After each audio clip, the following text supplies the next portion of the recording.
दिन का वो समय जब सरस्वती बैठती हैं जुबान पर। आपने अक्सर लोगों को कहते हुए सुना होगा कि हमेशा शुभ शुभ बोलना चाहिए। क्या पता उस वक्त हमारी जुबान पर माँ सरस्वती का वास हो और हमारे मुंह से निकला एक एक शब्द सच हो जाए। दरअसल माँ सरस्वती को विद्या, बुद्धि, ज्ञान और विवेक की अधिष्ठात्री देवी कहा जाता है और इस अंधकारमय जीवन से इंसान को सही राह पे ले जाने का सारा बीड़ा वीणा वादिनी सरस्वती माँ के कंधों पर ही है। मान्यता है कि ब्रह्मा जी ने सृष्टि की रचना करने के बाद जब मनुष्य की रचना की तो उन्होंने महसूस किया कि मनुष्य को जीवन देने भर से ही सृष्टि को गति नहीं दी जा सकती।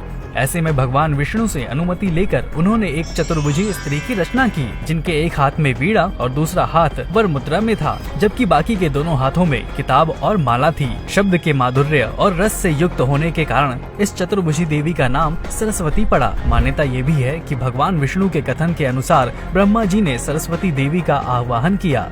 सरस्वती माता के प्रकट होने पर ब्रह्मा जी ने उन्हें अपनी वीणा से सृष्टि में स्वर भरने का अनुरोध किया।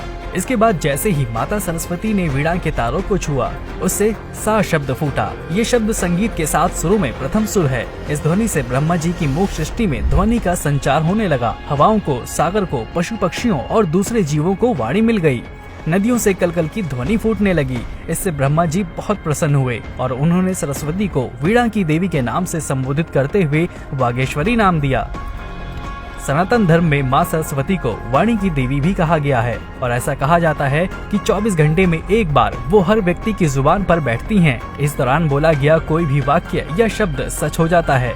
वैसे तो समय कोई सा भी हो सकता है, लेकिन कहा जाता है कि माता सरस्वती अक्सर शाम के समय लोगों की जिह्वा पर वास करती हैं। वैसे अक्सर घर में बड़े बुजुर्ग भी बुरा या अपशब्द बोलने से मना करते हैं, क्योंकि उनका मानना होता है कि कभी भी देवी सरस्वती जीभ पर बैठी हो सकती हैं।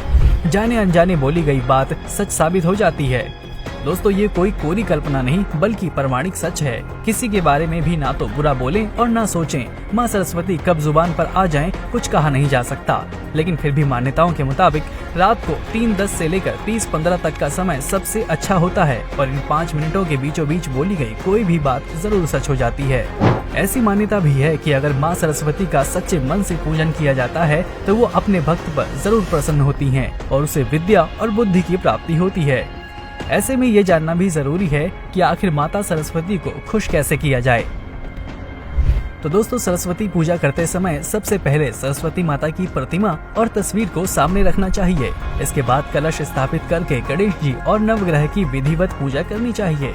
इसके बाद माता सरस्वती की पूजा करने से माता भक्तों पर जरूर प्रसन्न होती हैं। कहा जाता है कि वसंत पंचमी के दिन सरस्वती माता की पूजा करने से माँ जल्द प्रसन्न होती हैं और आप पर कृपा बरसती है।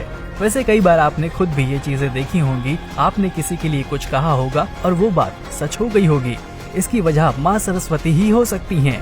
हो सकता है उस वक्त आपकी जीभ पर माँ सरस्वती बैठी हो और इसी वजह से आपके मुंह से निकली बात सच हो गई हो। यही वजह है कि हमेशा लोगों के लिए अच्छी बातें बोलनी चाहिए, क्योंकि अगर हमने कुछ गलत बोला होगा और उस समय हमारी जुबान पर माता सरस्वती का वास हुआ तो इससे किसी भी इंसान के साथ बुरा हो सकता है और उसका दोष आप पर आ सकता है। ऐसे में अगर आप उस दोष और पाप कर्म का भागी बनने से बचना चाहते हैं तो अपनी जुबान पर कंट्रोल रखें और दूसरों को अपशब्द कहने से बचें।